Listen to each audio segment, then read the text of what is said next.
My name's Dale Fisher, and I've farmed the same patch of north-central Missouri ground my whole life. Soybeans mostly, along with a few acres of corn when the rotation calls for it. My wife Marlene and I live a quiet life, the kind that only makes sense if you're used to long seasons, unreliable markets, and the smell of diesel in the morning. We don't have kids at home anymore, and most days it's just the two of us, the dog, and whatever has to get done before dark. That evening in late August, I was out in the south soybean field finishing a repair I should have handled 2 days earlier. One of the pivots had been leaking at a joint, and by the time I finished tightening everything down, the sun was long gone. I had my flashlight wedged against my shoulder, sweat still running into my eyes, even though the heat of the day had finally broken. It was one of those windless nights when sound carries a long way. Crickets, distant highway hum, the occasional cow bawling from my neighbor's place. That's when I noticed something big moving through the soybeans. Not the light kind you'd expect from a deer, or the quick, skittering noise of a coyote. Something huge was making its way through the rows, pushing the soybean plants aside with a slow, steady rustle. At first, I figured it might be a stray cow wandering too far from home, but the longer I listened, the clearer it became. Whatever it was moving straight towards me. I raised the flashlight and swept the beam across the rows. The noise stopped. For a moment, I stood frozen, listening. My heartbeat felt louder than anything around me. Then the sound started again, closing the distance with slow determination. When the beam finally caught it, I flinched hard enough that I nearly dropped the light. At first, all I saw was a dark shape moving low through the soybeans, the rows parting ahead of it like waves. For a moment, that was all my brain could process. Just the steady push of plants giving way to something at least the size of a bear. Then, as it came closer, the shape slowed, hesitated, and started to rise. It didn't rise like a bear. It unfolded, slow, strained, and wrong. I watched it stretch upward in pieces, like its body had to remember how to stack itself. First the back, then the shoulders, each section lifting with visible effort. Something long and angular pushed up next, its neck, and that's when I began to hear it. Faint pops and cracks, like joints grinding against themselves, or bones shifting in crooked sockets. The bulky shape wavered as it rose, as if the act of standing on 2 feet wasn't natural to it, or at least not easy. It shuddered, swayed, and pushed higher still, until I found myself leaning the flashlight back just to keep track of it. 30 yards isn't far, but watching that mangled thing force itself upright felt like a slow-motion nightmare, like witnessing something drag itself out of the shape of an animal and into the shape of a man, without truly fitting either one. As my eyes adjusted, more details surfaced. Dark fur rippling across muscle, arms that hung too low, hands or paws I couldn't make sense of, and a posture that swayed slightly, like it was balancing on legs not meant to stand upright for too long. When it finally straightened, it stood well above the beans, taller than any man I'd ever met, narrow through the waist, but bulky through the shoulders in a way that looked completely wrong. One shoulder sat higher than the other, the muscles bunching unevenly beneath the fur, giving the whole upper body a crooked, asymmetric look. It wasn't built for speed. No runner looked like that. But there was a heaviness to it, a dense, brutal strength that made the air feel smaller around it.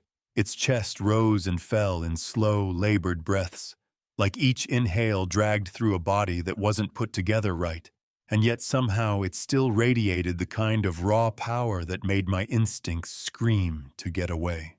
The head came into view last, and right away I knew the shape wasn't right. It had a muzzle, sure, elongated, but not as long as a wolf's, yet unmistakably animal. But the rest of the face didn't match it.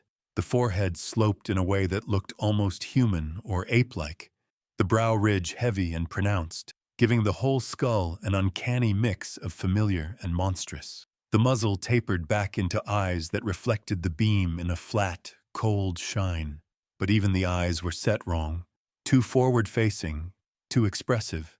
When its mouth opened slightly, I saw teeth built for killing, long canines jutting down past the lips, sharp enough to shear through bone, not scared, not startled, just watching me, as if trying to decide what I was. Then it made a sound.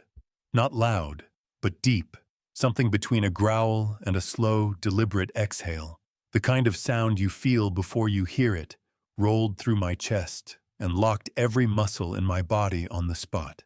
And in that frozen second, it finally hit me.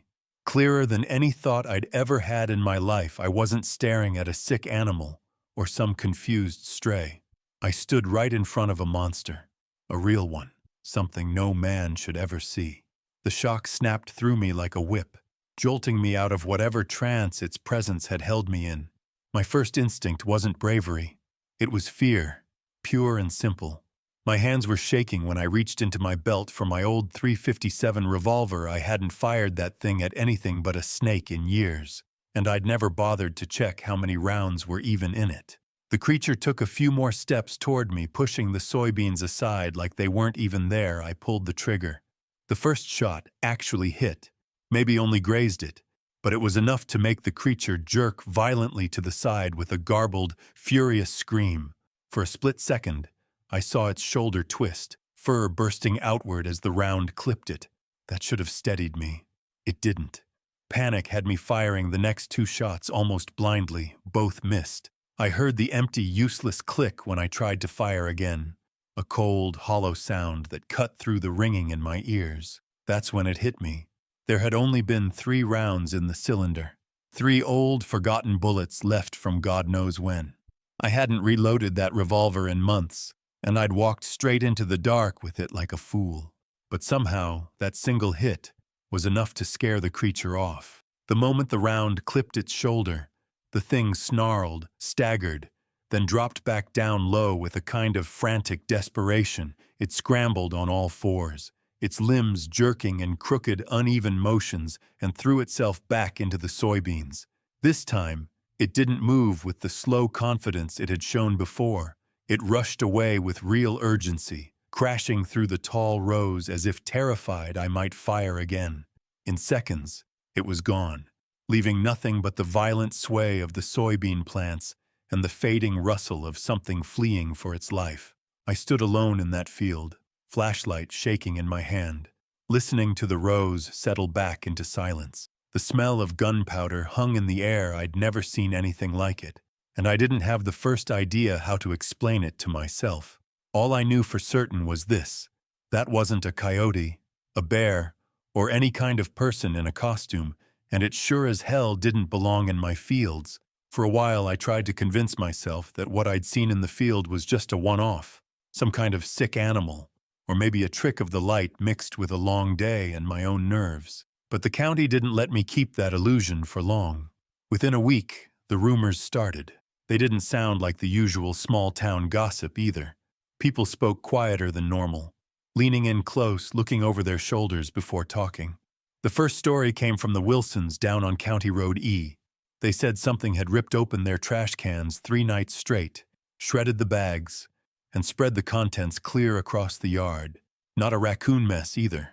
Way too much force for such a small animal.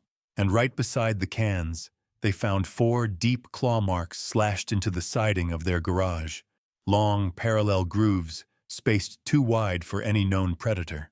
The same morning, folks across the county claimed they'd been woken in the night by loud, echoing howls rolling in from the fields and tree lines. Not coyotes. People around here know what coyotes sound like. These were lower, longer, and carried an eerie, mournful pitch that made dogs bark and horses spook in their stalls. Then the Buchanans woke up to 6 dead chickens, and the scene was worse than anything a fox or stray dog could have done. Feathers coated the entire yard like a snowdrift. The fence was smashed inward, not dug under, as if something heavy had barreled straight through it. 2 of the birds were crushed flat, as if stomped.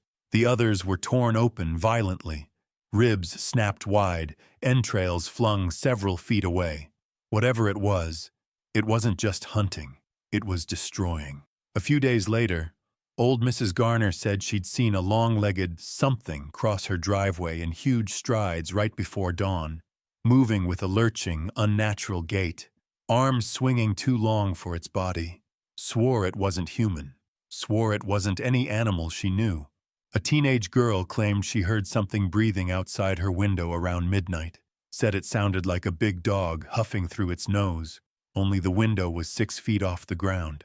A couple out on Route 12 said they saw a tall shape cross the road in the headlights, hunched and fast. Another man said he spotted something sniffing around his barn door, but it ran off before he could get his shotgun. Nobody talked about any of this openly at church or at the feed store, but that didn't matter. The whole county felt wrong, like a storm was building that nobody wanted to admit was coming. That's when the words started circulating. Wolfman, werewolf, not loudly, not jokingly, just whispered in tight, uneasy circles like people were afraid to be caught saying it out loud. It might have been easy to brush off if it stopped there, but more stories kept piling up.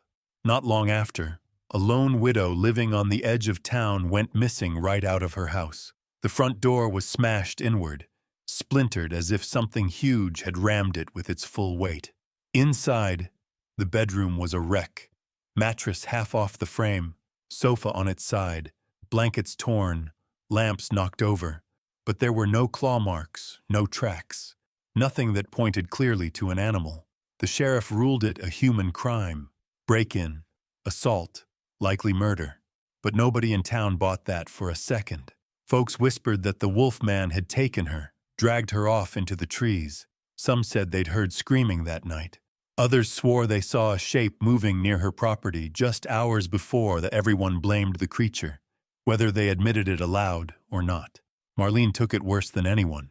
My wife has always been religious, but these rumors dug straight into her. She became convinced, not suspected, not wondered, but convinced that the creature was some kind of demon walking the earth. She prayed over every meal so loudly it echoed off the kitchen walls, quoting scripture about beasts and false signs. She kept saying evil was testing our household, that the devil was prowling the fields, looking for the weak.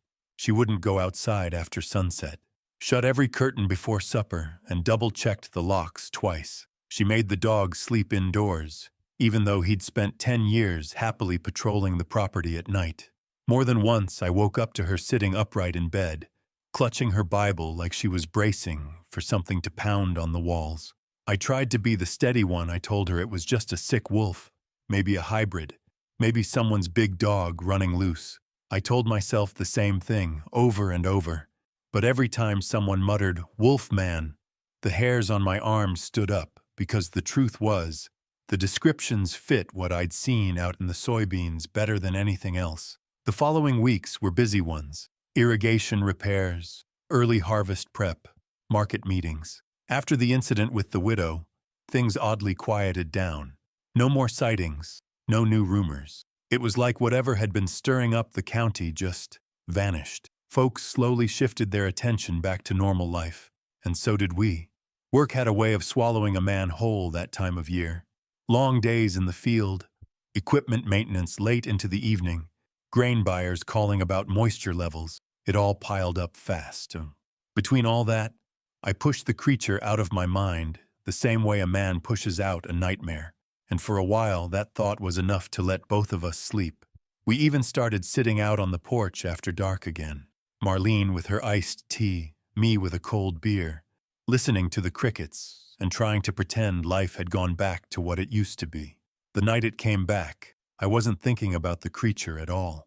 Nearly a full year had passed since that first encounter, long enough for the memory to dull at the edges and fade into something I only half believed myself. Life had gotten busy, harvest had come and gone, and Marlene and I had settled back into our routines. We'd even gotten comfortable again, sitting out on the porch after dark, laughing at ourselves for ever being scared in the first place. I'd gotten complacent, foolishly so.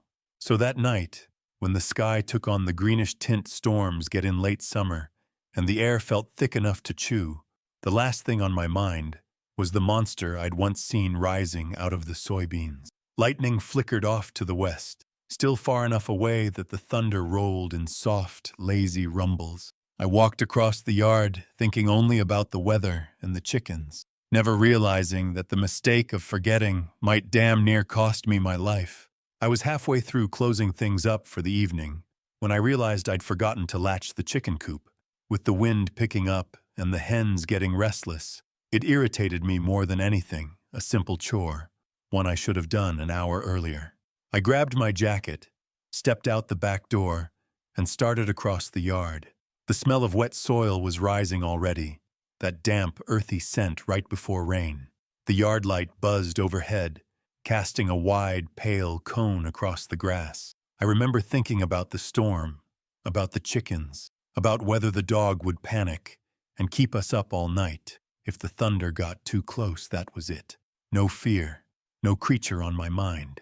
If I had known what was waiting behind the barn, I would have brought more than my bare hands. I had just reached the coop door, reaching for the latch, when I felt something, an odd pressure, like the air changed behind me. Not a sound, not a vibration, just a shift, the way you feel someone walk into a quiet room before they speak. My skin prickled. The hairs on my arms stood straight up. I turned.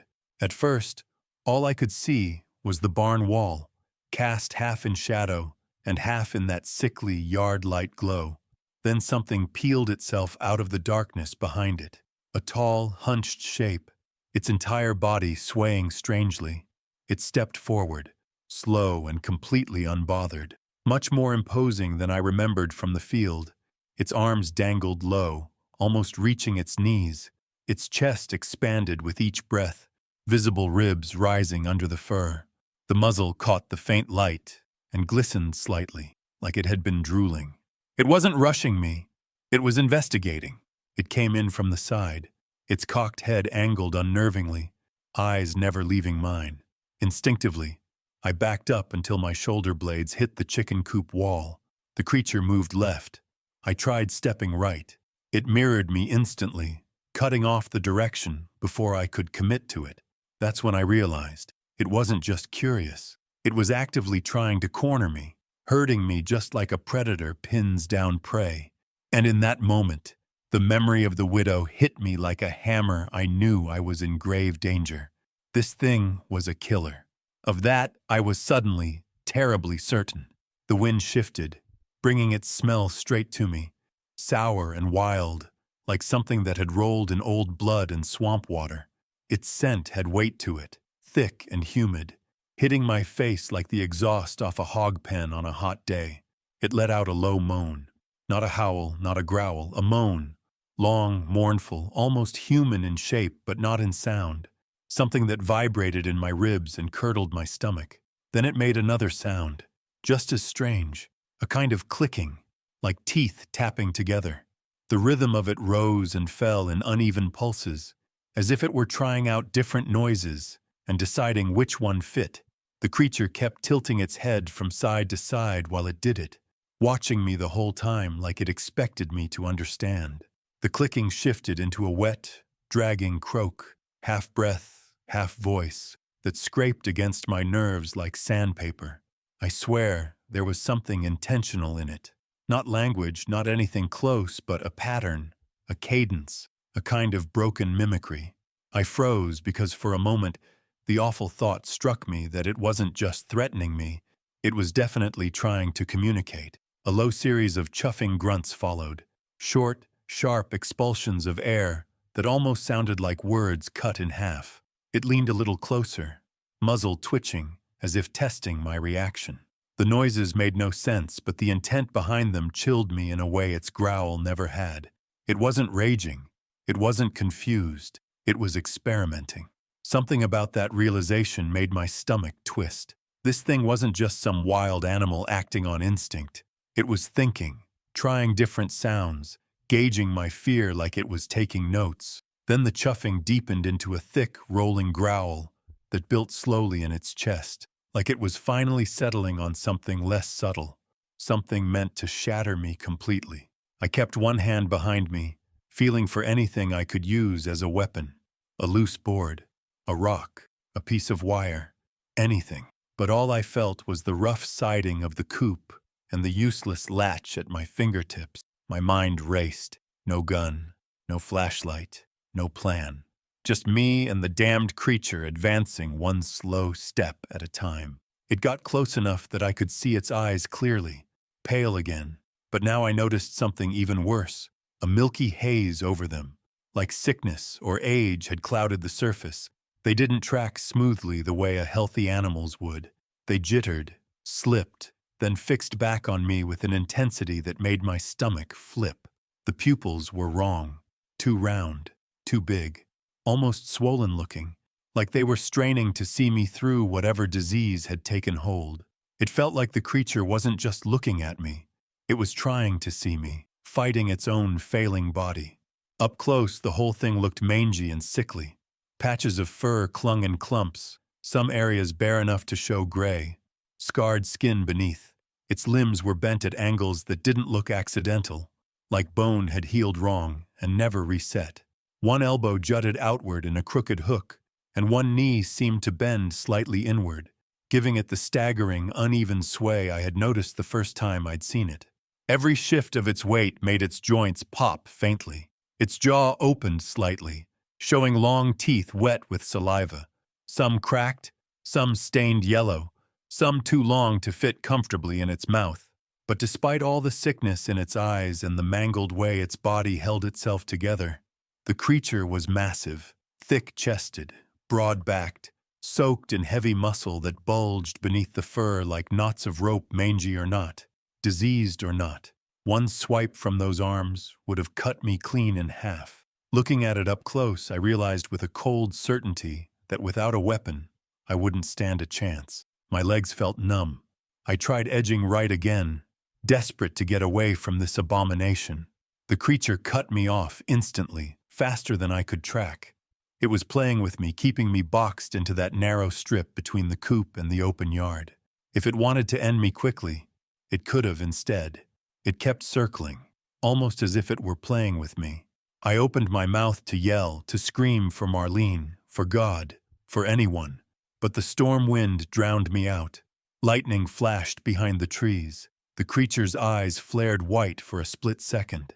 Then came the sound that probably saved my life. A sudden, violent crack that tore through the storm-heavy air like God himself had snapped a branch over the creature's head. The rifle shot was so sharp, so brutally loud, it felt like it punched straight through the darkness. For a split second, everything froze. The wind, the creature, even the storm gathering above us. Then the night erupted into motion. The creature jerked violently, but not like any wounded animal I'd ever seen. It spasmed hard, twisting in on itself, its whole spine snapping taut like a metal rod had been driven straight through it. The beast stiffened suddenly. Its legs went rigid, then useless, folding under its weight, as if someone had cut the strings on a puppet. It toppled forward with a heavy, wet thud, face first into the mud, but it wasn't dead. Not yet. Its upper body still moved, frantic, jerking flails of its arms and hands, claws raking trenches through the soaked ground as it tried to drag itself forward. Its fingers snapped and curled, gouging deep grooves into the dirt. Its head thrashed from side to side, jaws opening and closing in rapid, snapping bites.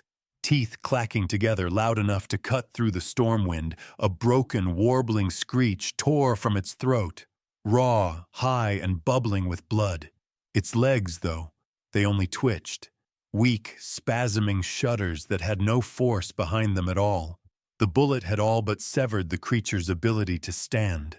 It clawed and writhed like a thing half paralyzed, trying to drag itself toward me with nothing but its arms. A wet, rattling hiss slipped from its ruined mouth, half breath, half whimper, like its body couldn't decide whether it was still trying to fight or simply refusing to accept that it had lost. I looked toward the porch. There stood Marlene, barefoot, nightgown whipping in the wind, her face set in a fierce, unblinking glare. Smoke still curling from the barrel of her old .243 Winchester. Marlene didn't shout at me. She didn't ask if I was hurt. She didn't even look in my direction. Her eyes were locked on the creature's flailing body as she stepped off the porch and started across the yard, rifle still raised tight against her shoulder. By sheer luck, Marlene's bullet had struck the creature low in the back, right at the base of the spine, dropping it instantly. I saw the point of impact bloom open in a spray of dark blood and thicker matter. A horrific wound punched directly into the center of its lower back. How she pulled that off from that distance, I have no idea. Maybe it was indeed the Lord guiding her aim. Her bare feet slapped against the wet grass, nightgown snapping in the rising wind. But she marched like a woman possessed, like every step was pulled forward by some force older and heavier than fear. When she got close enough to see the creature clearly, she let out a sharp string of curses I hadn't heard from her since we first married. Half scripture, half pure rage. "Hell-spawned bastard," she hissed. "Devils get walking on God's earth like it has a right." Her voice cracked, not from fear, but from the sheer force of what she was feeling. She took another few steps until she stood almost over the thing, still keeping the rifle leveled at its head. "Look at it, Dale," she snapped without turning. "Look at this abomination." Before I could answer, she stepped closer, feet sinking into the mud, and fired again. The shot cracked so loud, it punched through the rain and wind. I saw her aim for the head, but the creature lurched at the last second, and the bullet slammed into its left shoulder instead. The beast shrieked, a high, tearing sound that made my blood run cold, and its whole body jerked sideways, clawing more furrows in the dirt with its one good arm. But it didn't die.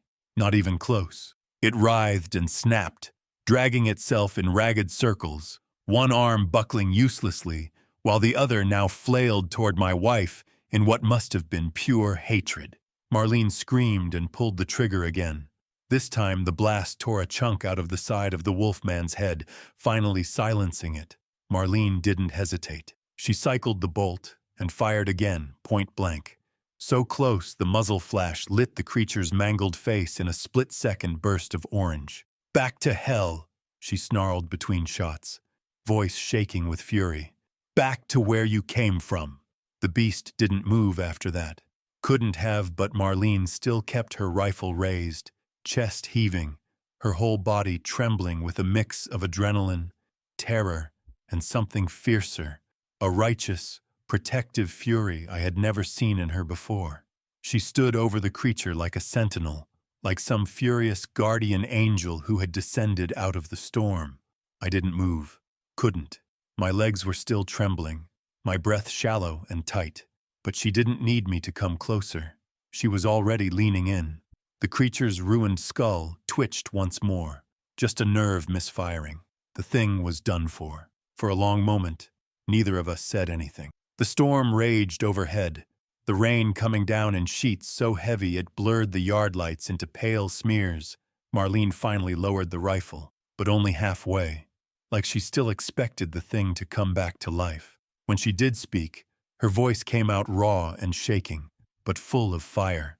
"Dale, this creature is a demon wearing flesh, a test of our faith, an abomination." She spat the word like it tasted foul. "It don't belong here, not in God's world, and sure as hell not on our land." I tried to get a word in, but she wasn't listening. The adrenaline had taken her somewhere fierce and frantic. "It'll curse the soil," she continued, almost shouting over the storm. "And if we leave it here, its stink will draw more of its kind. Monsters call to monsters." Her eyes burned with conviction. I didn't argue. I don't think I could have even if I tried. My legs still felt numb.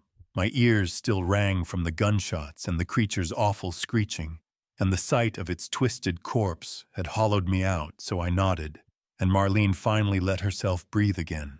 We didn't burn it right then. The storm made that impossible, but she didn't take her eyes off the body all night. She sat in her chair by the window with the rifle across her lap, staring out into the rain-soaked dark, as if expecting that horrible face to appear right in front of the window. By morning she'd calmed down some, though she still kept muttering scripture under her breath. Once the rain stopped, I hitched the chains to the tractor and went out to do the weirdest chore of my life. Even dead, it felt wrong. The body was heavier than it looked, limp in some places and stiff in others. Its long limbs snagged on the grass, joints bending in ways I couldn't stand to look at for too long. The one milky eye that was left stared off at nothing, half-lidded and dull, and the jaw hung slack like it had forgotten how to hold itself shut. I dragged it to the edge of the tree line, far from the house where the old burn pit sat. I doused it with diesel, and the smell of fuel mixing with rot and wet fur made me gag the whole time.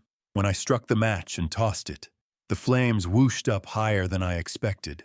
The smoke was thick and black, the fire popping and spitting as if the thing were protesting. Even in death, I stood there until it was nothing but charred bone and ash. And even then, I stayed longer, making damn sure nothing remained that could crawl, twitch, or breathe again. That was weeks ago, and I've had time to think. I've talked to some folks in town, the few willing to speak plainly, and I've read more online than I ever thought I would about creatures people claim to have seen in the woods. Here's the truth as I see it now. I do believe it was some kind of wolf man, not the folklore kind, not the full-moon Hollywood monster. Something else, something real. I've read about dogmen, tall, wolf-like creatures that stay on the fringes, often avoiding people unless cornered. But what we saw, it didn't act right, didn't even look right. It was like a man and a canine cobbled together without much care for how either was supposed to function. And it didn't look like it was working out any better this time. In fact, up close it looked worse, like the year since I'd first seen it had only deepened whatever curse or sickness held it together.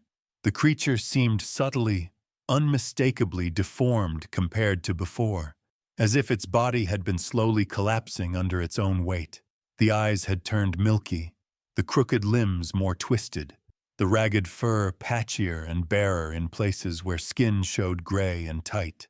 It looked like something falling apart in real time, like whatever force had warped it into this monstrous shape had kept eating away at the body piece by piece. Maybe it was a disease, maybe it was decay, maybe the thing had been broken from the start and was only now reaching the end of whatever terrible road it had been pushed down. And its behavior didn't make sense to me. Some reported encounters made it seem cautious, almost curious, like it wanted to watch people more than harm them. Others sounded like stalking, testing boundaries, waiting for the right moment. And then there was the widow, the one thing no one could explain away. Maybe it wasn't driven by hunger or rage, but by opportunity, drawn to the weak, the alone, the unguarded. Or maybe she had pissed it off in some way we don't understand. I've tried to make sense of it, tried to fit its actions into something logical. Predator, scavenger, diseased animal, failed experiment. But the truth is, I don't think I can even begin to understand what it was supposed to be. It acted like something torn between instinct and purpose, unable to choose whether it feared us, needed us, or hated us. And despite what Marlene believes, I don't think it was a demon or anything out of scripture, no. It felt like a mistake of nature, something rare, broken, and mean enough to survive. A mystery, one I hope stays buried. But deep down, in the quiet hours of the night, I can't shake one thought. Things like that don't come alone.